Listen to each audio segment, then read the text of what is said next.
Hello everybody, it's Charlie's Trains. We have Santa Fe diesel engine pulling beer box cars. We have Pabst Blue Ribbon, Hams, Coors,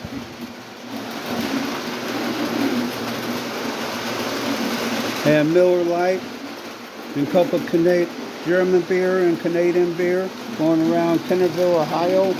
We have a trolley car that's going back and forth from the town from 1950. Everything's looking good. And if you would, please subscribe to me on YouTube. It's Charlie's, with apostrophe S, Trains, and it's 9169. I appreciate it. And I hope everybody enjoys this video and have a great day.